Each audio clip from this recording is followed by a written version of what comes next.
You're at your old trusty boat. You call mighty sparrow. I'm in the city of Mardi Gras.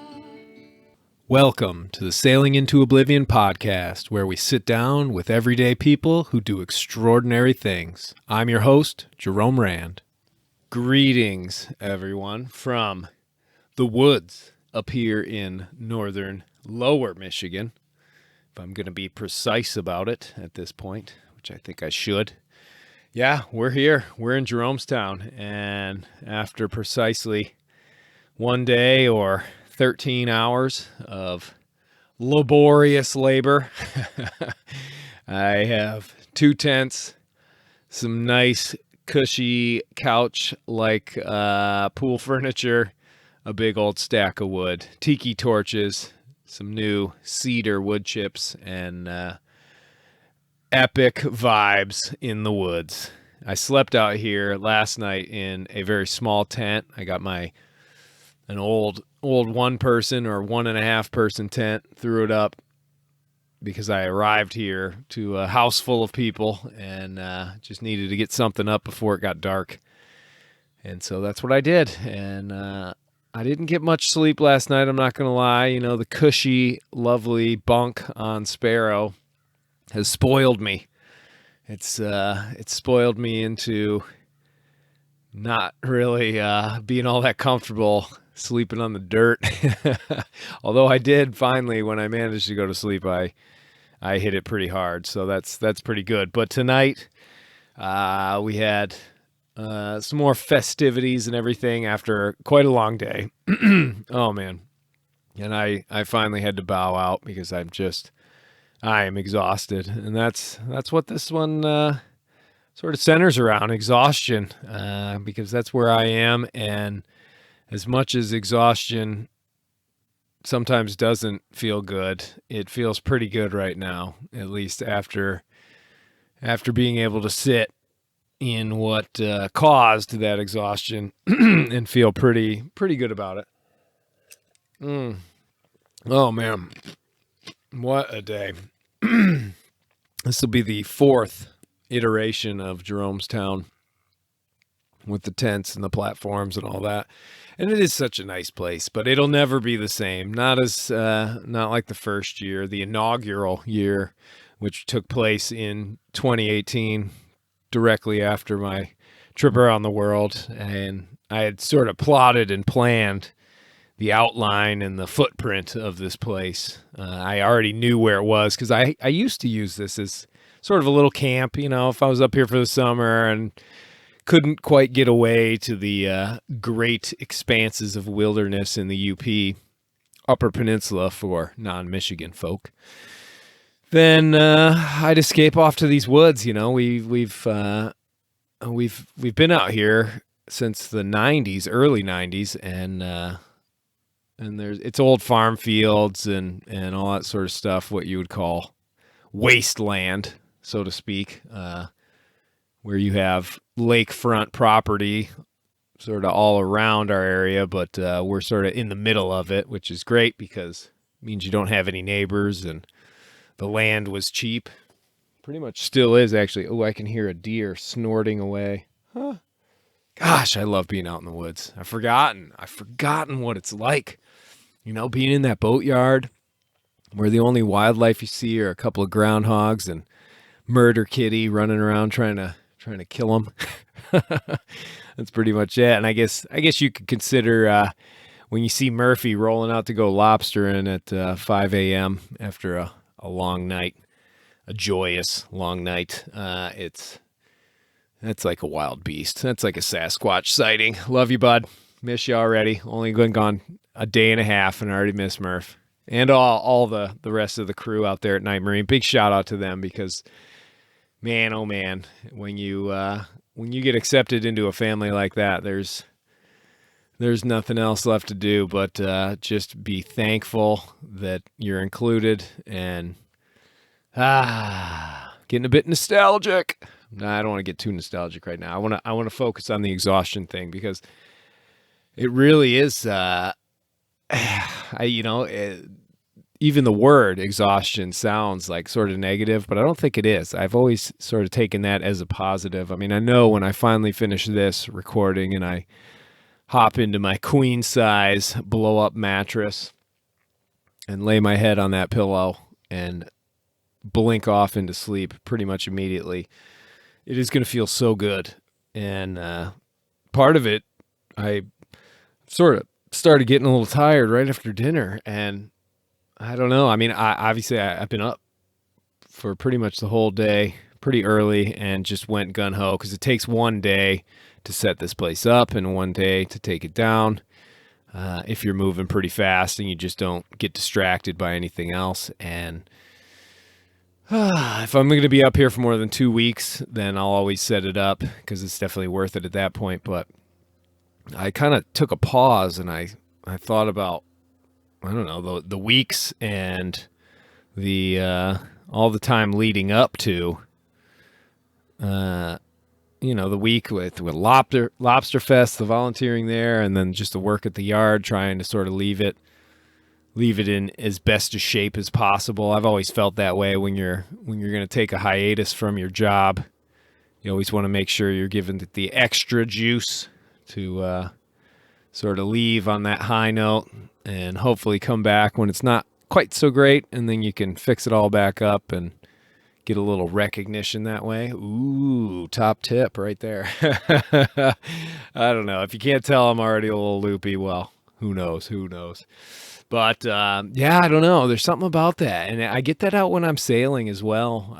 You get the exhaustion of having to stay up all night and change sails during all the squalls and deal with that stuff. And at the moment, there's nothing that makes you a little more aggravated than not being able to hop into your bunk. But then 5, 6, 10 hours later, when you finally do, and you are absolutely exhausted, it's one of the greatest feelings. I mean, sometimes it's literally such a great feeling. I have trouble going to sleep because I'm just so happy to be horizontal and comfortable after being wet, cold, and running around and all that sort of stuff on the boat. And that's kind of how I'm feeling right now. And I just wanted to share that with my listeners. It's I don't know, it's just been a wild ride. I'm not going to lie. For the last week or two, work and everything in the yard, the friendships and all the dramas and everything that go into that, sort of compiling with the podcast and the new content on YouTube and all that sort of stuff. I don't know. It's there's a lot. I like to say there's a lot of irons in the fire, and I'm definitely enjoying it. But sometimes if I consider all of it, it's a little too overwhelming, and I feel like, holy cow, I might be able to keep going. But when I compartmentalize a little bit and shrink my scope, as I like to say, because that was definitely something that helped me on the big trip, not freak out. And, if you're sitting there thinking about Cape Horn when you're in the North Atlantic, it's not really going to do you any good. But if you're headed towards Cape Horn eventually, then that's what you think about. But it wasn't until I started shrinking my scope down to one ocean at a time that suddenly the anxiety and the pressure and the stress and the worry disappeared. And I don't know, that's I think what I'm trying to do with all this stuff, because I am really enjoying this podcast. I'm enjoying just sitting down and being able to talk and sort of express my ideas, even by myself, because the listeners, you guys have been just fantastic. I get a lot of emails of people saying, hey, don't even worry about it. You don't need to constantly have people on the show, just the rambling and all that stuff. And some might agree, some might disagree, but it's nice to know that there's not that pressure, because boy, it is so hard. Oh man, and I have to put it in their heads, because I do remember the first time I did a podcast for someone else, and I was so nervous. So I understand it, but boy, I try as best as I can to grab people, but it's pretty hard. And I know we've got old Svenny. He's going to be up probably tomorrow. which I'm pretty excited about. He actually has his own theme and stuff. Sven gets so excited about doing these podcasts because he's an avid consumer of podcasts. Lex Friedman, I think, is his favorite. Tim Dillon. He started out with Joe Rogan stuff, Jimmy Dore, all that, but I think Lex is his big one at this point, and rightfully so, because his podcasts are absolutely phenomenal. And I think part of him sort of feels like he's sort of here with Lex Friedman now when he's sitting here talking to me. Oh man, who knows? But I'm looking forward to it. He has been plotting and planning. I told him, no pressure, because we're probably gonna do 2 shows. I'll bank one for later, because I like to spread those out a little bit. But he's got some ideas in his head, and like I said before, I'm gonna just let him off the chain and let him go for it, because he's brilliant. He really is. He's so entertaining. I'm gonna try and get him to talk about his. No, I'm not even gonna say that. Yeah, I don't want to go in that. But in any event, so wow, I am I am so tired. But I did get I got some emails today, and there's one in particular that I want to get into for sure, and that has to do with sailing technique and all that sort of stuff, and it has to do with reefing, or not reefing, sorry. It has to do with, man, it's so hard for me to actually look at a phone, and then at the same time try to talk into this. Okay, there we go. Here we go. It's from a guy named Steven. And remember, I always go for the just first name anonymity, because the internet's kind of a weird place, and that's the one thing I would hate for something I say or something someone else says to all of a sudden get back to someone. And, you see those stories of people getting shamed and all that. Not that anything's really controversial or anything, but just the threat is there if somebody takes it the wrong way. So that's why I always go with just those first names, because all the people that I have on this podcast and the people I talk to, they're not in it to try and sell something or anything like that. So they typically just want to do first name, and that's perfect. That keeps them safe, sound, and out of the public eye. But in any event, is basically about going Hove-To, and essentially what that is, what the sales are, just explaining it a bit more. And that's something I'm absolutely delighted to sit and talk about before I crash out on my little bed over there. So Hove-To is a sailing technique that involves no trailing of drogues, lines, or anything like that. There are techniques that imply or include those sort of tactics, where you do have a sea anchor or a drogue or something like that to use. But in my experience, because I've never actually done that, I've only read about it, it's using pretty much what you have on the boat in the boat. So you're using your sails, you're using your rudder and tiller, and you're using essentially the keel or the shape of the hull to not necessarily completely stop the boat, but stall the boat, I think is a better word for it. And I actually don't really even quite do that. I have toyed with about 30 variations of trying to figure out how to actually stop Sparrow, completely dead stop. So we're side slipping and creating what's considered to be like a slick of calm water, which in certain wave conditions can actually cause the breaking waves to sort of round off and just slip underneath you. But essentially what you're trying to do is stall the boat. But unlike being bare poles and lying a hull, where you just sort of lash the tiller in the middle, you don't have any sail up, and the boat naturally sits beam to the seas or beam to the wind, and you just take it. When you're Hove-To, because you have a little bit of sail up, there's pressure, and typically a little bit of pressure has the side effect of giving you a little bit of stability and keeping the boat, I don't know, keeping the boat from rolling like crazy and all that sort of stuff. And that's why typically when it's described, people go Hove-To when it gets rough, because they go Hove-To to make some dinner, make some coffee, or get some sleep, because it's more of a comfortable ride. And again, this all typically has to do with the conditions, because when it's raging hell on earth out on the ocean, that's a survival sort of thing, which Hove-To can actually come into handy with. But from my experience, typically what I do, and again, I have an Aries wind vane on the back, and I am in that actually gets worked into the equation, rather than just disconnect that and lash the tiller down. But essentially, depending on the wind strength, I have a small sail on the staysail stay. So for a cutter rig, that's the inner forestay, and then I have my mainsail typically reefed pretty far down. So I've got a small amount of sail. The jib, or the storm jib, or the staysail is going to be backwinded, so it is sheeted in to the windward side of the boat, so the side that the wind is coming over first. And then the mainsail is cranked almost all the way in tight to the center, maybe just a little bit off, and you force the tiller over to the leeward side, or the downwind side of the boat.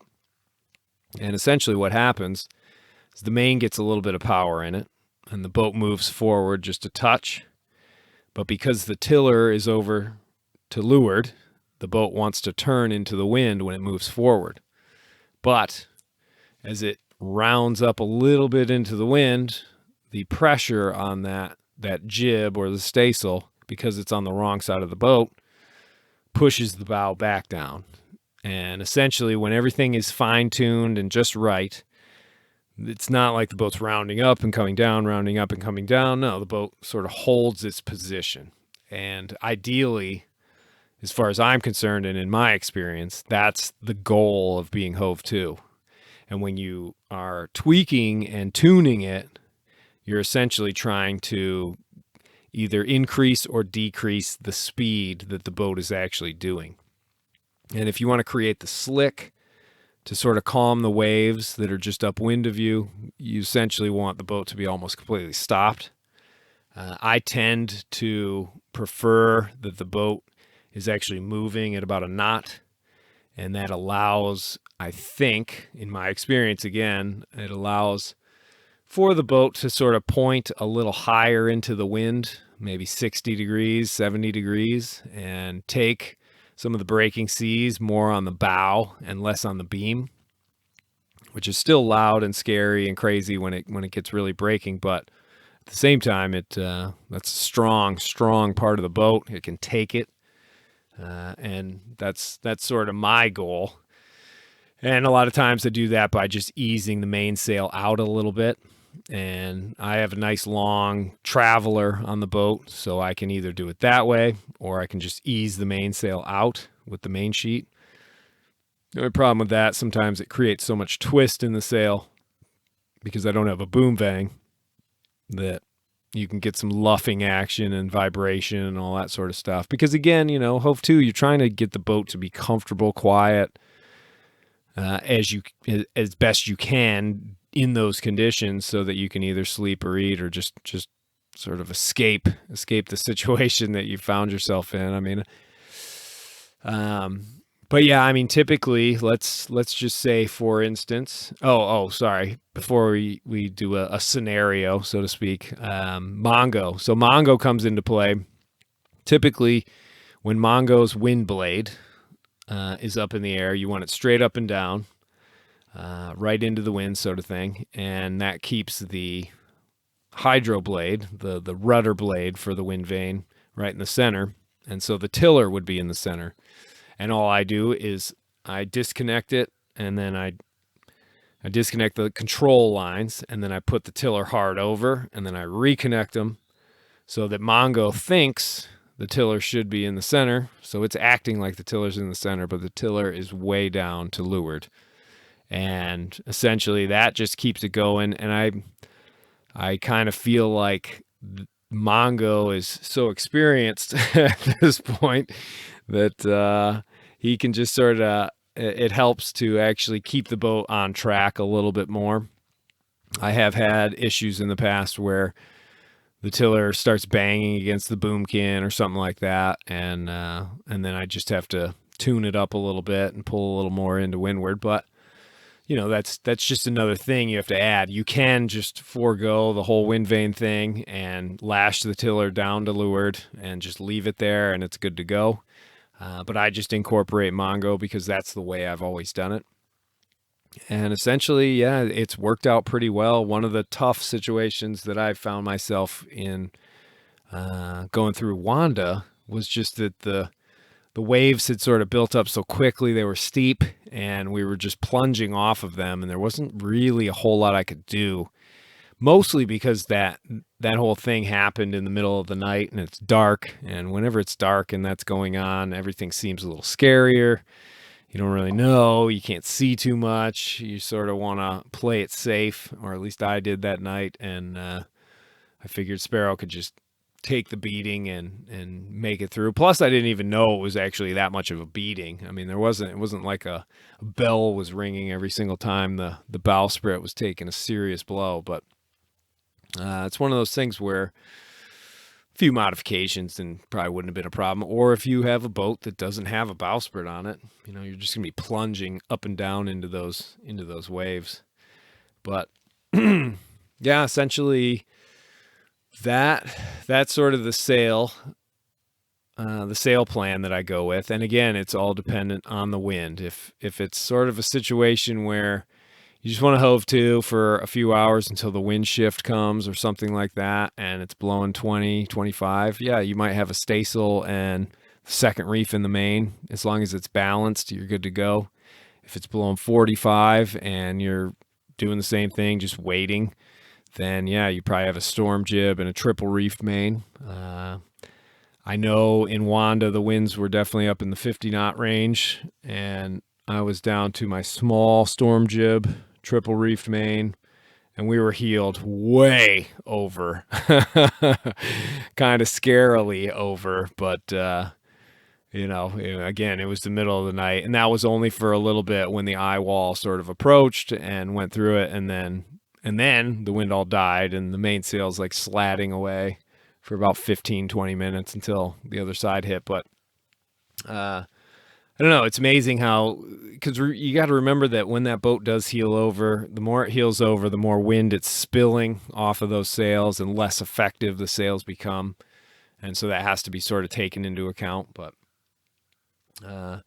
yeah, so that's sort of the sail plan that I typically go with. And it's usually pretty easy, and it keeps me off of the deck. And I like to sort of go a little overboard. I think I would accept a little more rolling for a little less sail area in case you get some big squalls and big gusts rolling in, rather than the opposite of having a little too much sail up and there's a little too much pressure on the rig, but in the lulls you're actually maintaining pretty well. So essentially that's typically what I do in Sparrow. Yeah, like I said, it moves at about a knot. And if I find that I need to speed up a little bit, I can just ease that main out a bit. Or if I want to slow it down some more, I might sheet that main in even harder. And that typically balances the boat out pretty well to just sort of hang loose, take the seas right on the quarter of the bow. No, that's not the right way to say it. Off of, at a good angle off the bow, and you can ride out pretty much anything and everything that the sea's going to throw at you. And so that's what I do.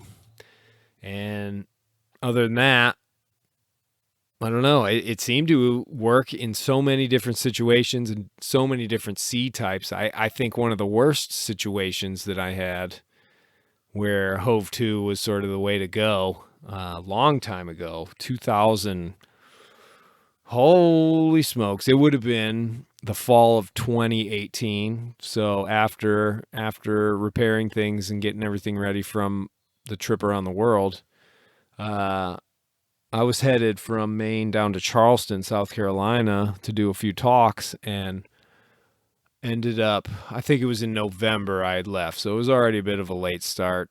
And I took off and I just went straight southeast, headed, north of George's Bank, and then wanted to get past the Gulf Stream. And as I approached the Gulf Stream, a pretty severe southwesterly gale kicked up, and it was blowing really hard right on the coast, and it sort of eased off as it got further out, but pretty good 35 to 45 knot winds sustained for 3 days, and right out of the direction that I needed to go. And I went just Hove-To once it got up to a certain point, and I wasn't able to really head any semblance of like due south. Just went Hove-To, and it lasted for 3 days. And I essentially kept pointed away out to the east to sort of put more distance between me and the more severe wind conditions and wave conditions. And man, it was like a waiting game, because there's a lot of action when you're actually doing sail changes and getting everything sorted, and it may take a couple of hours just to really get everything good and dialed in. And then all of a sudden, the seas and the wind, they're constant and they're blowing hard, and it's pretty intense. But then the moment you get things dialed in when you're Hove-To, all of a sudden it just is like, okay, well, now you just have to wait, and you sort of just watch, and you hope that nothing breaks. But typically, if you're doing it right and your equipment's good, then nothing's going to break. But now you do have to wait. And I remember getting through the first day, and I was able to somehow download the weather, because it's a little difficult on Sparrow using a sat phone and a computer when the boat's just going crazy and it's getting disconnected, all that sort of stuff. But I remember downloading the weather the next day after 24 hours. And not really sure, hoping that it was going to end soon so that I could get on my merry way. And then seeing that I had at least another 2 days. And I'm thinking to myself, oh, geez, another 48 hours. Hove-To, just basically not really moving all that fast, 25, 30 miles in a day. Some like 60 more miles. And actually, I believe I was in the Gulf Stream or close to it at that point. And so I was actually getting swept further and further out to sea. Because really, if I wanted to go from Maine to Charleston, the track would be essentially like southwest. And I'm essentially heading more almost due east, but like southeast. So I'm just getting further away from the coast. And make it through the second day, download the weather again, and see that I still have another day, possibly even day and a half. Same conditions, nothing's changing. And I'm just, after you're sitting there, because there just isn't a whole lot to do. You're not out and about on the deck very much, except for just a quick check now and again. You're pretty much just hanging out in your bunk and you're reading, but you can only sleep so much. You can only be laying horizontal so much. You go through and start cleaning things on the boat, or you can't really cook any fancy stuff because the boat's still getting rocked around. It gets really boring after a while, because you get so used to it, and you have the wind noise and all that. I don't know. It's when you go Hove-To, you definitely need the patience. That's the name of the game at that point, especially if it's for a long time. If it's just for a short time, it can be a very nice little break from the norm. But when it is a long one, holy cow, that one, it can take it out of you, that's for sure. And it did on that trip. And plus, I had all this great food. It was supposed to be such a nice, I was hoping for such a nice little voyage. And I had packed the freezer full of, turkey and ham and bacon and all sort of stuff. And I had malfunctions with the fridge, and it was getting It was all messed up, and I remember it cutting out and everything thawed out, and I'm sitting out there Hove-To and just so mad that all this delicious food might go to waste, and then I was able to sort of get it running again, and oh man. But in any event, yeah. So I to really get into Steven's few questions, what are you actually doing with the boat in the times of tumultuous times? Are you riding with the waves or riding out? It's during those times. And what is your mindset? Okay, the mindset. Well, I think we just went over that. I'm bored. I want to actually be making miles. But no, yeah, typically going to be heading sort of into the wind, and I would almost say that my version of Hove-To on Sparrow is a mixture between going traditional Hove-To and fore-reaching. So I'm actually going into it. I'm making a little bit of way forward, not much, but that's essentially it. And I do want to say there are variations to this, and it's going to depend on the boat, the keel, everything, the sail plan.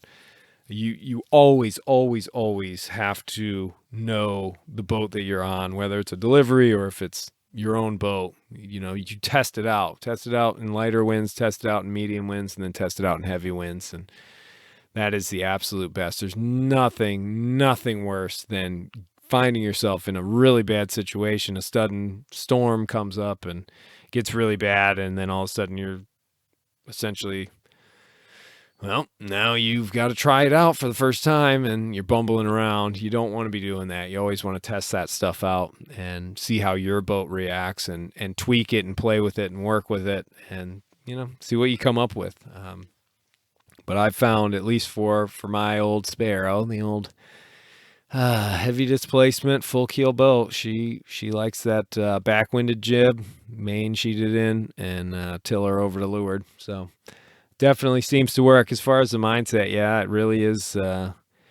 It's an excitement in the beginning. There's definitely a feeling of accomplishment when the boat settles finally. You've got it fine tuned. It's riding the seas really well. It's not slamming.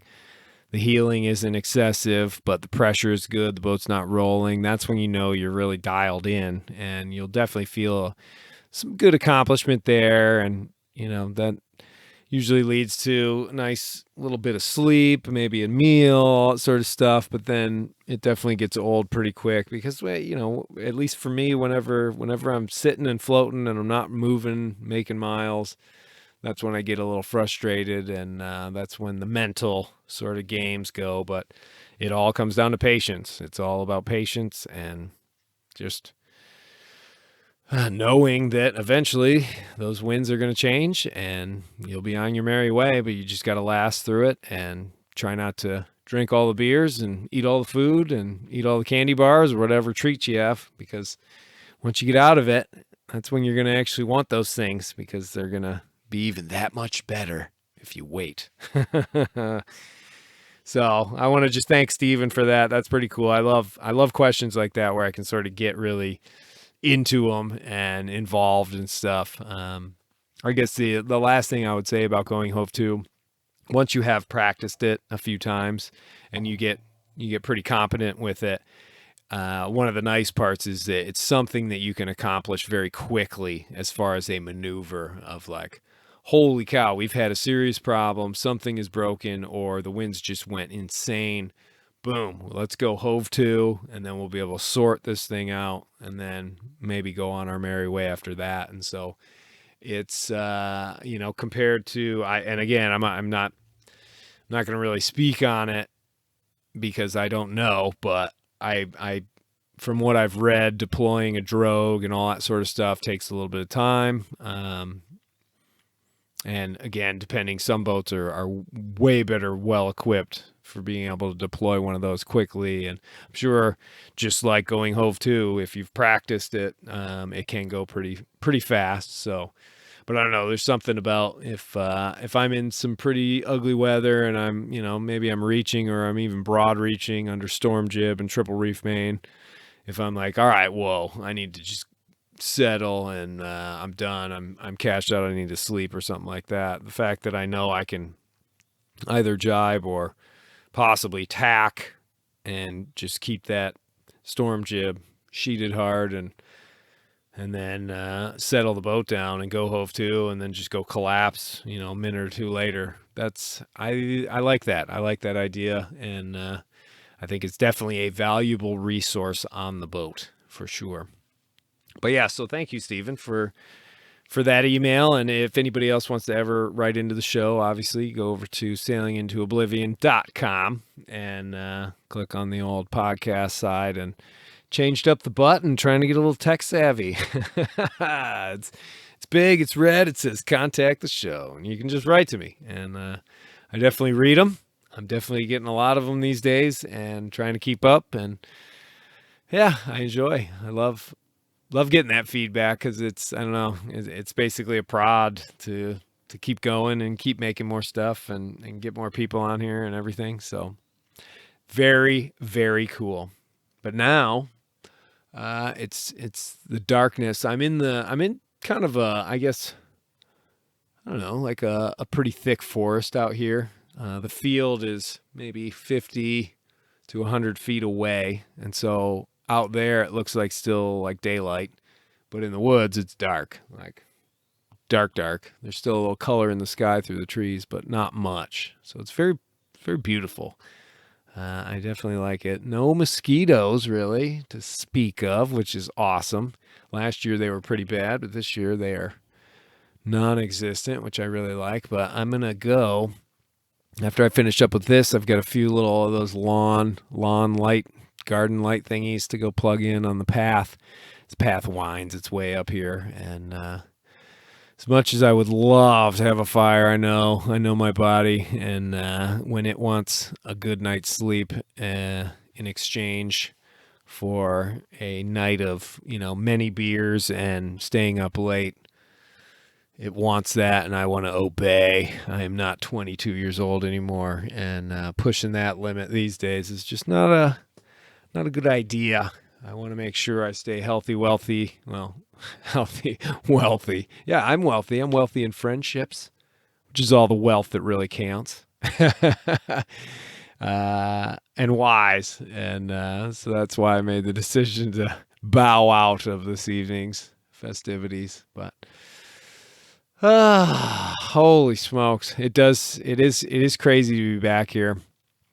Like I said in the beginning of the podcast, it's sort of sweet and sour, because when I plotted and planned this place out, and I thought about it probably every day, at least for a little bit, while I was trying to draw out the plans while I'm out in the Southern Ocean, all that sort of stuff.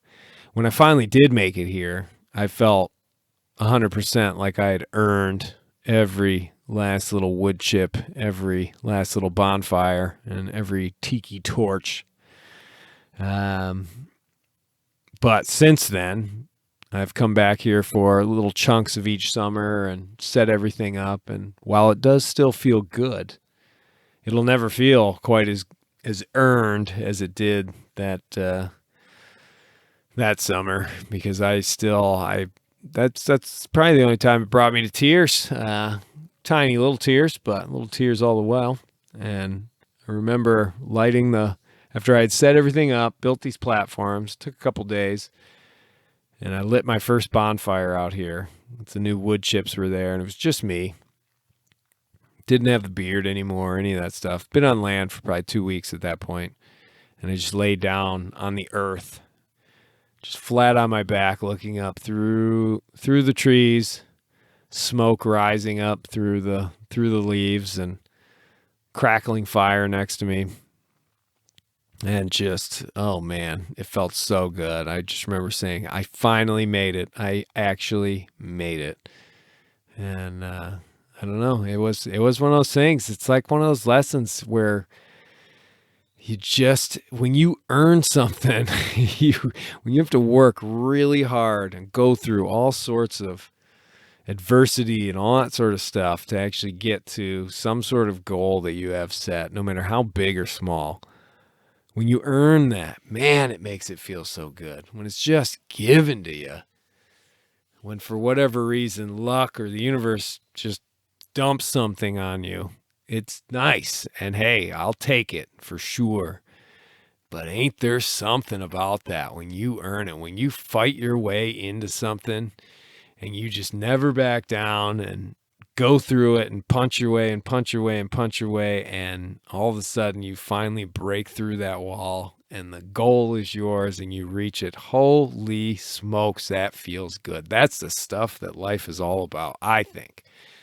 Man, it really is. And it's a pain. I mean, it's so strange because so many times I think to myself, man, I'd love to just catch a break here.